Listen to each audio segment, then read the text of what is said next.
नमस्कार मेरे प्यारे साथियों, स्वागत है आपका हिंदी ओशन एकेडमी चैनल पर। आज हम लोग शुरू करेंगे जयशंकर प्रसाद जी की कहानी को पढ़ना। आकाशदीप इनकी कहानी लगी हुई है आपके सिलेबस में और ये कहानी इम्पोर्टेंट है क्योंकि यहाँ से भी प्रश्न बनते हैं। आपकी 21 कहानियाँ लगी हैं और 21 कहानियों में आकाशदीप कहानी हो गई, कोसी का घटवार हो गई, उसने कहा था कहानी हो गई और ईदगाह कहानी हो गई। ये सारी कहानियाँ महत्वपूर्ण कहानियों की श्रेणी में आती है, ठीक है? इससे पहले यदि आपने Hindi ocean academy Google play store से जाकर के एप्लीकेशन डाउनलोड नहीं किया है तो ऐप को जरूर डाउनलोड कर लीजिए। आप यहाँ से अपनी तैयारी को चुस्त और दुरुस्त कर सकते हैं और बहुत ही सीक्वेंस वे में बहुत ही व्यवस्थित तरीके से आपको पीडीएफ नोट्स, क्लासेस और रिकॉर्डिंग क्लासेस और आपको आपके जो क्वेश्चन आंसर्स है वो आपको इसमें मिलेंगे। ये बैच चल रहा है पेपर टू हिंदी साहित्य के नाम से, आप इसको ज्वाइन कर सकते हैं। नेट यूनिट वाइज आपको नवीनतम पाठ्यक्रम के अनुसार पीडीएफ नोट्स मिलेंगे, है ना? जो इसमें ई बुक आपको मैं प्रोवाइड करती हूँ, वो ई बुक भी पूरी एक इकाई 1 से लेके इकाई 10 तक है और तमाम इसमें चीजें हैं। आप इसको जरूर विजिट कीजिए और कोर्स को खरीदने के लिए आप लिंक पर भी भुगतान कर सकते हैं और आप अधिक जानकारी के लिए दिए गए नंबर पर व्हाट्सएप करके सारी जानकारी ले सकते हैं। ये पीडीएफ नोट्स हैं, मतलब ये आपके हार्ड कॉपी नोट्स हैं और ये अगर आप ले लेते हैं तो आपकी समझ लीजिए आधी से ज्यादा तैयारी आपकी यहीं से हो जाएगी। ठीक है, लगभग लगभग 90 प्रश्न आपको इस बुक से पढ़ करके मिल जाएगा। इकाई 1 से इकाई 3, इकाई 4 से इकाई 6 और इकाई 7 से इकाई 10, 3 पार्टों में बुक विभाजित है और बहुत ही विस्तृत रूप से बहुत ही अच्छा कंटेंट इसमें दिया गया है। आप इसको जरूर लीजिए और अपनी तैयारी को आज से ही शुरू कीजिए। चलिए शुरू करते हैं जयशंकर प्रसाद जी की कहानी को पढ़ना। इससे पहले जो इम्पोर्टेंट तथ्य हैं उनको समझेंगे, उसके बाद पूरी कहानी को भी हम लोग पढ़ेंगे अक्षरशः। जयशंकर प्रसाद का जन्म 1889 को वाराणसी उत्तर प्रदेश में हुआ था। ठीक है, तो याद रखिएगा जितने भी आपके कहानी के कहानीकार हैं उनका जन्म वर्ष आपको याद होना चाहिए। हिंदी के छायावादी युग के 4 प्रमुख स्तंभों में से एक थे। सन 1912 ईस्वी में इंदु में उनकी पहली कहानी ग्राम प्रकाशित हुई। उन्होंने कुल 72 कहानियां लिखी हैं। याद रखिएगा कुल कितनी कहानियां लिखी हैं जयशंकर प्रसाद ने? 72। पहली कहानी का नाम क्या है? ग्राम, जो कि छपी थी इंदु पत्रिका में। कब? 1912 में। आकाशदीप संग्रह में संकलित है आकाशदीप कहानी और इसका प्रकाशन वर्ष 1929 ईस्वी है। ठीक है, और इसमें कौन कौन सी कहानियां हैं दे दी गई हैं?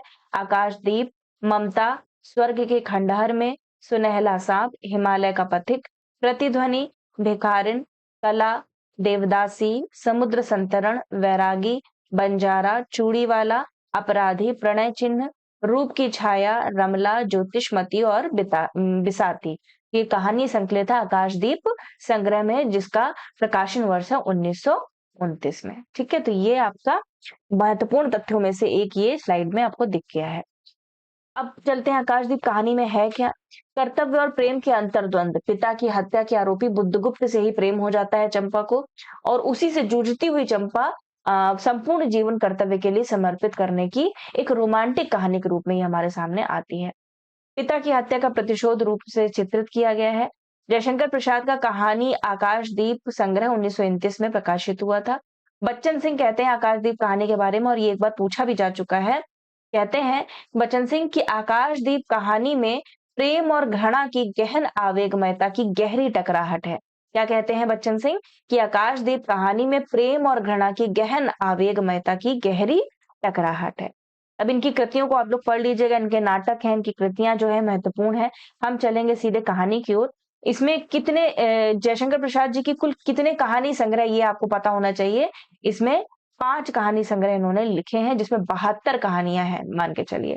ठीक है, छाया 1912 में आई, प्रतिध्वनि 1926 में, आकाशदीप जिसके अंदर संग्रहित है आकाशदीप कहानी 1929, आंधी 1931, इंद्रजाल 1936। अगर आप इसको शॉर्ट में याद करोगे तो छपाई के नाम से याद कर लो, कभी भूलेंगे नहीं। छा से हो जाएगा छाया, पा से हो जाएगा प्रतिध्वनि, बड़ा से होगा आकाशदीप और ई से हो जाएगा छप पा से हो जाएगा आंधी, प्रतिध्वनि, और फिर आ से हो जाएगा आकाशदीप, आंधी, और फिर उसके बाद में इंद्रजाल। ठीक है, तो इस तरीके से आप याद करेंगे तो आप भूल नहीं पाएंगे। ठीक है, इस कहानी संग्रह में की 3 कहानियां ऐतिहासिक याद रखिएगा। आकाशदीप, ममता और स्वर्ग के खंडहर में, ये 3 कहानियां कैसी है? ऐतिहासिक कहानी है। आकाशदीप एक रोमांटिक प्रेरणा प्रधान कहानी है। जयशंकर प्रसाद जी आकाशदीप कहानी के माध्यम से कर्तव्य पथ पर हमेशा आगे बढ़ते रहने का संदेश देते हैं। अपनी संस्कृति और परंपरा के लिए प्रेम का बलिदान देना कहानी के उद्देश्य को दर्शाता है। आदर्श प्रेम की स्थापना तथा प्रेम और कर्तव्य के द्वंद्व में कर्तव्य विजय को दिखाना इस कहानी का लक्ष्य। तो याद रखिएगा, मूल अगर द्वंद्व की बात करते हैं तो कर्तव्य और प्रेम में द्वंद्व दिखलाया गया है, जिसमें कर्तव्य को विजयी दिखाना इस कहानी का मूल लक्ष्य है। कहानी की नायिका चंपा अकेले आकाशदीप जलाकर बुद्धगुप्त की तरह भटके लोगों को मार्गदर्शन कराती है। इस कहानी के माध्यम से जयशंकर प्रसाद जी ने प्रेम, त्याग, सत्य, कर्तव्य निष्ठा, ईमानदारी, सेवा और नैतिकता जैसे शाश्वत मूल्यों की स्थापना की है। ठीक है, इसके दो भाग हैं। पहला भाग समुद्र में पोत पर और दूसरा भाग 5 वर्ष बाद चंपा द्वीप पर घटित होता है। दूसरा भाग कहानी में लेखक यह बताना चाहते हैं कि मानव के आचरण और व्यवहार को प्रेम और त्याग से बहुत कुछ बदला जा सकता है। यह कहानी प्रेम और कर्म के द्वंद्व पर आधारित है, हम लोगों ने पढ़ ली है। नायिका चंपा कर्तव्य के आगे अपने प्रेम का बलिदान कर देती है। जब आप इस कहानी को पढ़ेंगे तो आपको समझ में आएगा।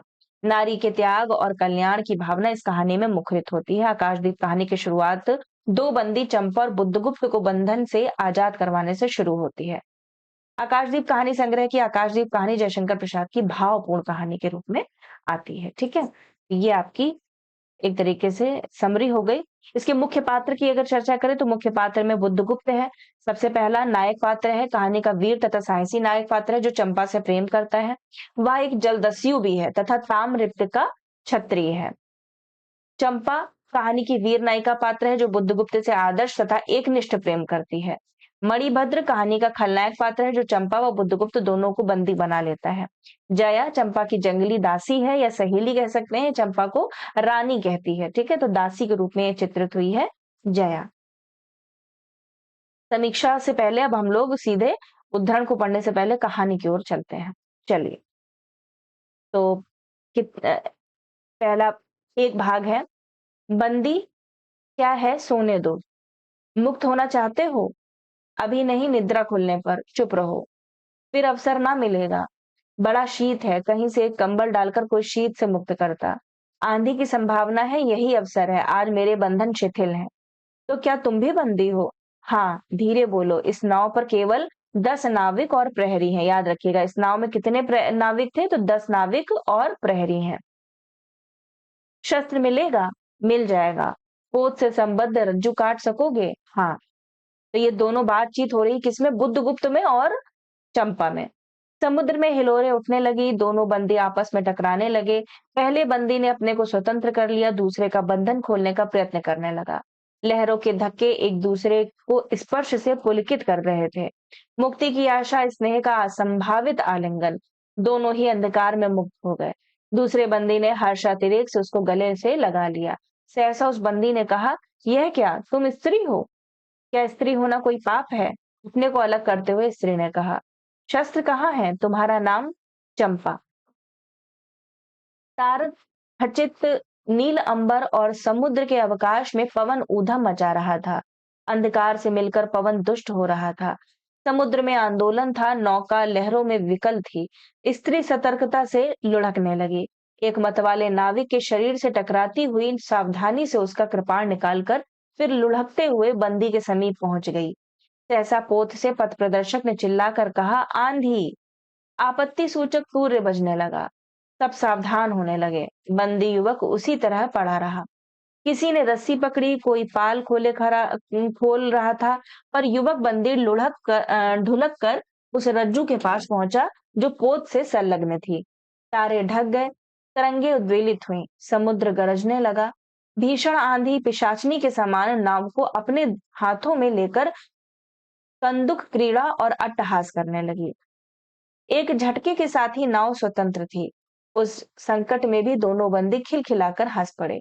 आंधी के हाहाकार में उसे कोई न सुन सका।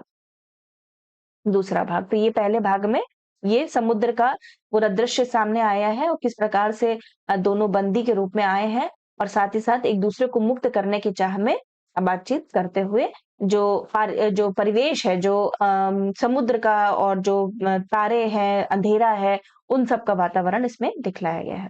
दूसरा भाग, अनंत जलनिधि में उषा का मधुर आलोक फूट उठा।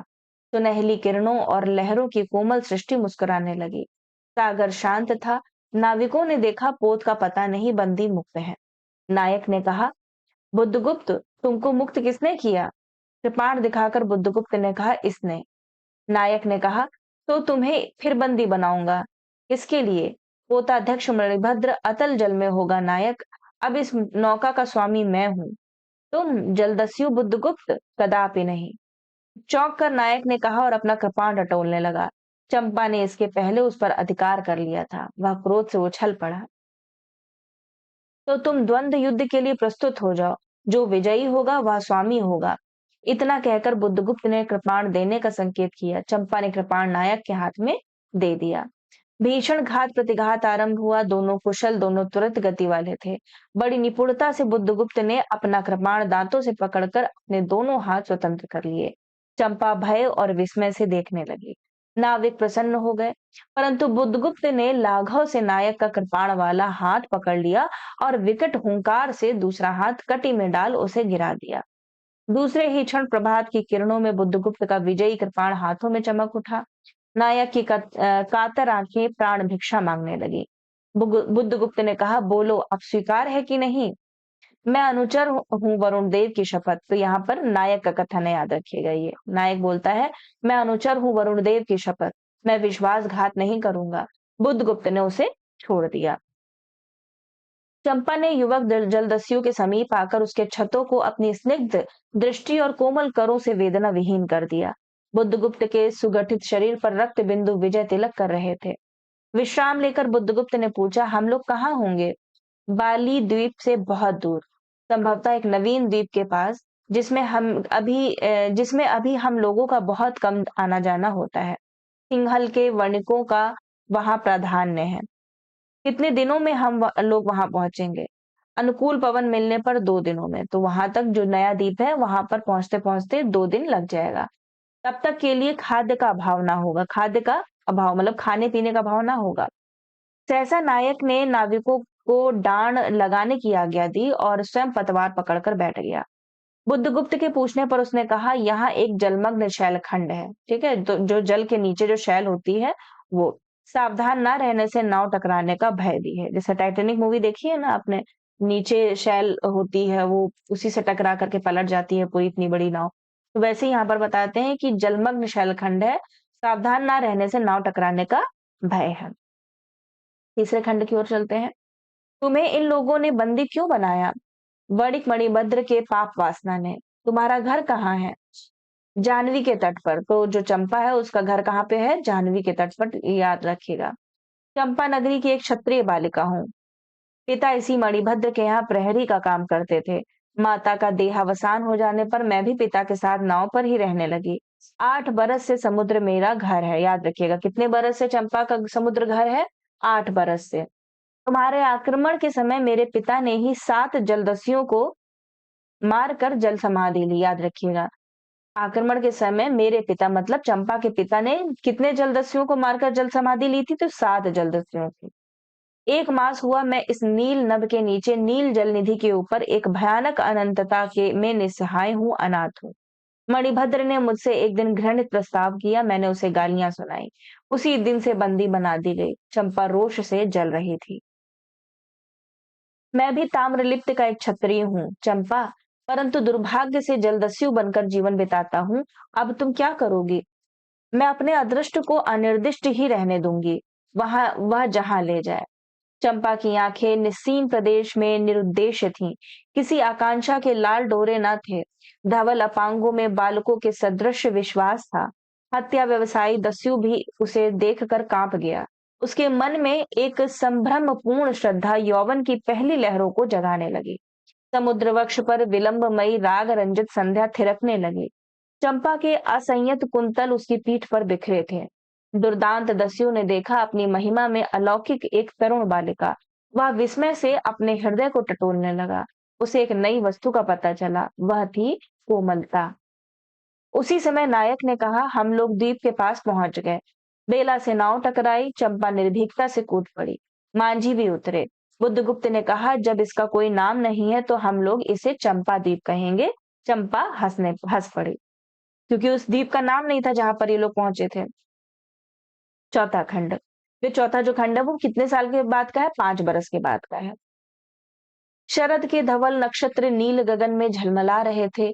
चंद्र की उज्जवल विजय पर अंतरिक्ष में शरद लक्ष्मी ने आशीर्वाद के फूलों और खीलों को बिखेर दिया।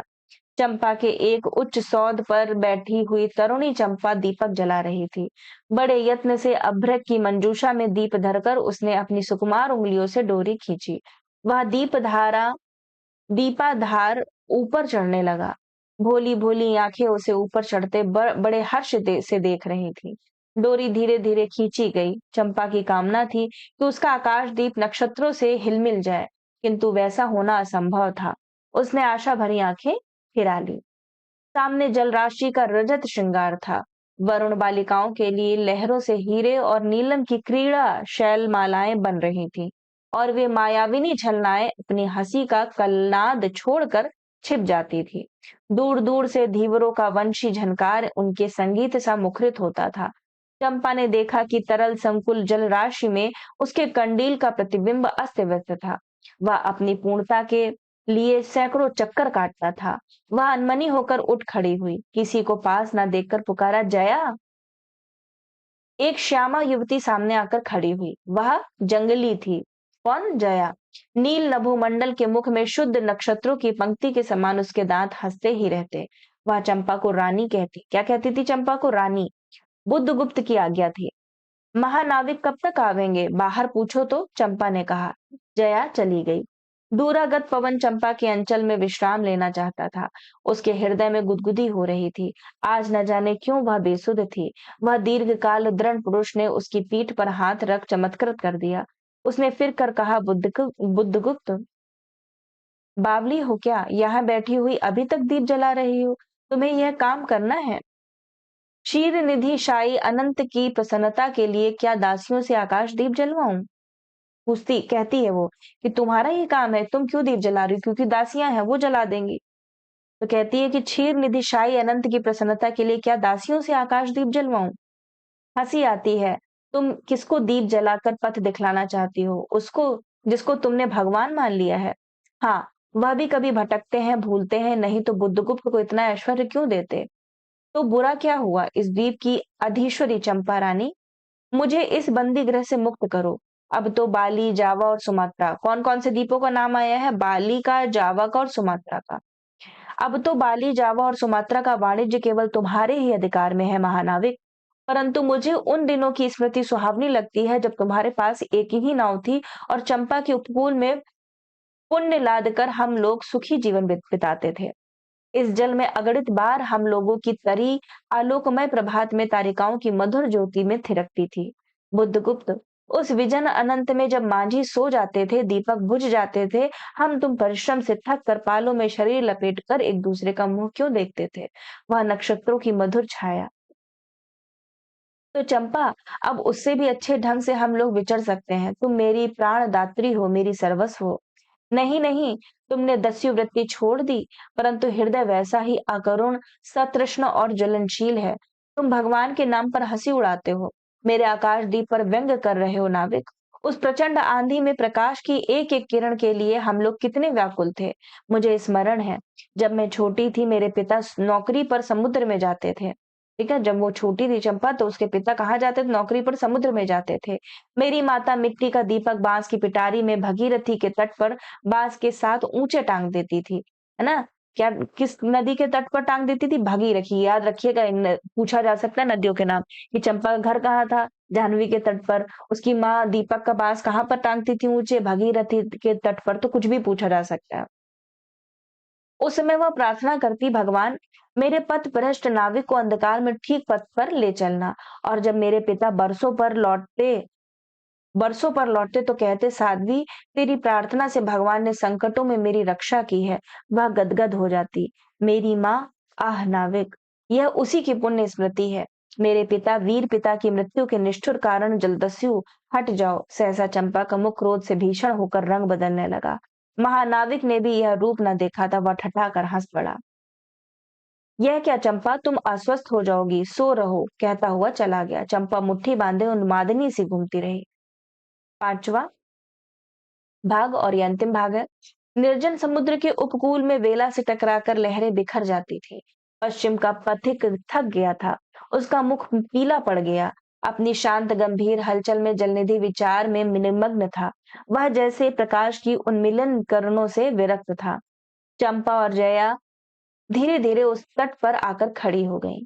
तरंग से उठते हुए पवन ने उनके वसन को अस्त व्यस्त कर दिया। जया के संकेत से एक छोटी सी नौका आई। दोनों के उस पर बैठते ही नाविक उतर गया। जया नाव खेलने लगी। चंपा मुग्ध सी समुद्र के उदास वातावरण में अपने को मिश्रित कर देना चाहती थी। इतना जल, इतनी शीतलता, हृदय की प्यास न बुझी। पी सकूंगी? नहीं। तो जैसे वेला में चोट खाकर सिंधु चिल्ला उठता है, उसी के समान रोदन करूं, या जलते हुए स्वर्ण गोलक सदृश अनंत जल में डूबकर बुझ जाऊं। चंपा के देखते देखते पीड़ा और ज्वलन से आरक्त बिंब धीरे धीरे सिंधु की में चौथाई आधा फिर संपूर्ण विलीन हो गया।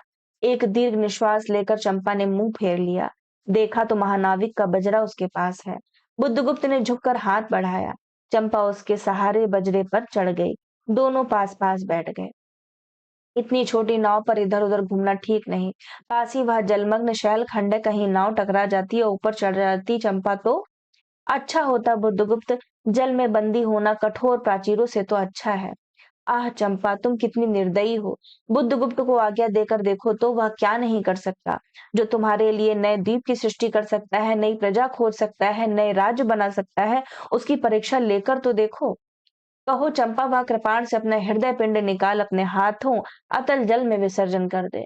महानाविक जिसके नाम से बाली, जावा और चंपा का आकाश गूंजता था, पवन थर्राता था, घुटनों के बल चंपा के सामने छलछलाई आंखों से बैठ जाता है। मतलब चंपा विश्वास नहीं करती, क्योंकि जो बुद्धगुप्त होता है, उसकी पिता का हत्यारा वो उसी बुद्धगुप्त को ही मानती है चंपा।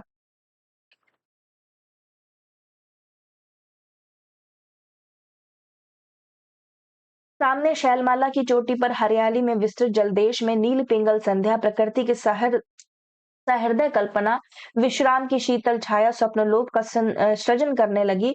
उस मोहिनी के रहस्यपूर्ण नीलजाल का कुहक स्फुट हो उठा। जैसे मदिरा से सारा अंतरिक्ष सिक्त हो गया। सृष्टि नील कमलों से भर उठी। उस सौरभ से पागल चंपा ने बुद्धगुप्त के दोनों हाथ पकड़ लिए। वहां एक आलिंगन हुआ, जैसे क्षितिज में आकाश और सिंधु का।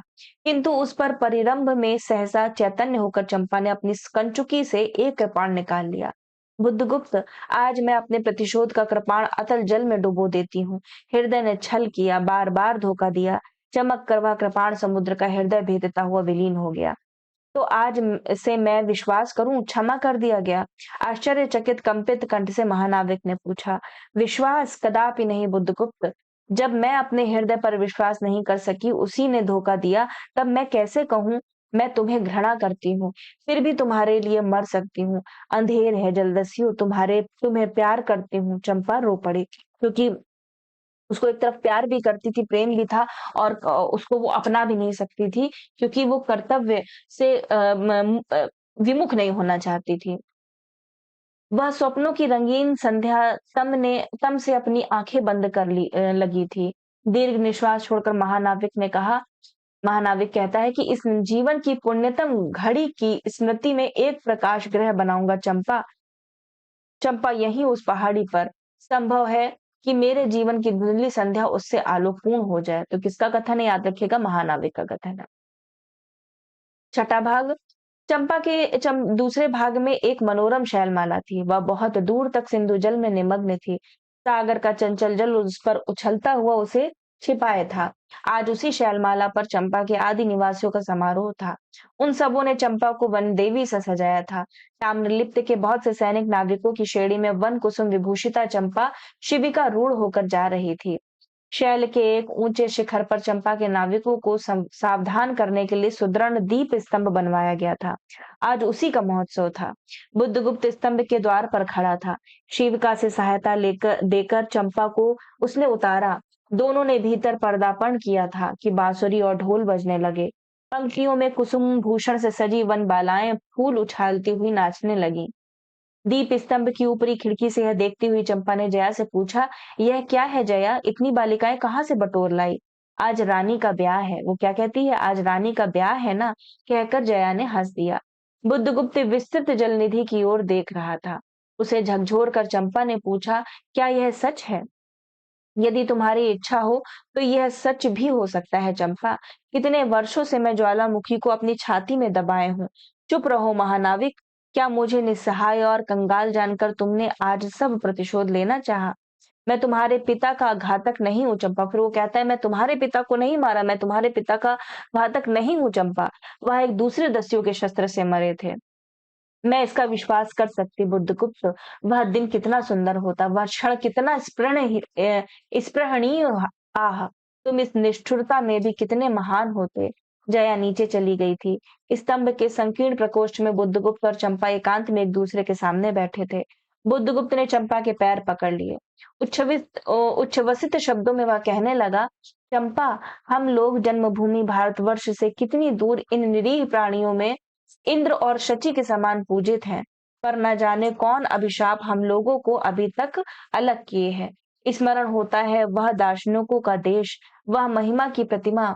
मुझे वह स्मृति नित्य आकर्षित करती है, परंतु मैं क्यों नहीं जाता जानती हो?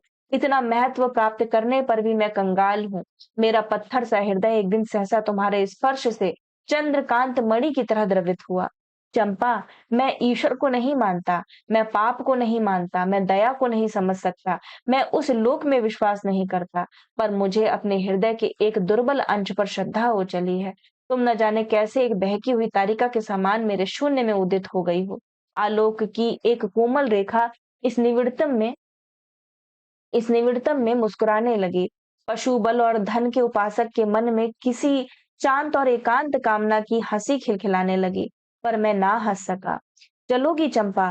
पोतवाहिनी पर असंख्य धनराशि लादकर राजरानी सी जन्मभूमि के अंक में आज हमारा परिणय हो। कल ही हम लोग भारत के लिए प्रस्थान करें। महानाविक बुद्धगुप्त की आज्ञा सिंधु की लहरें मानती हैं। वे स्वयं उस पोत पुंज को दक्षिण पवन के समान भारत में पहुंचा देंगी। आह चंपा, चलो। चंपा ने उसके हाथ पकड़ लिए। किसी आकस्मिक झटके ने एक पल भर के लिए दोनों के अधरों को मिला दिया। सहसा चैतन्य होकर चंपा ने कहा, बुद्धगुप्त, मेरे लिए सब भूमि मिट्टी है, सब जल तरल है, सब पवन शीतल है।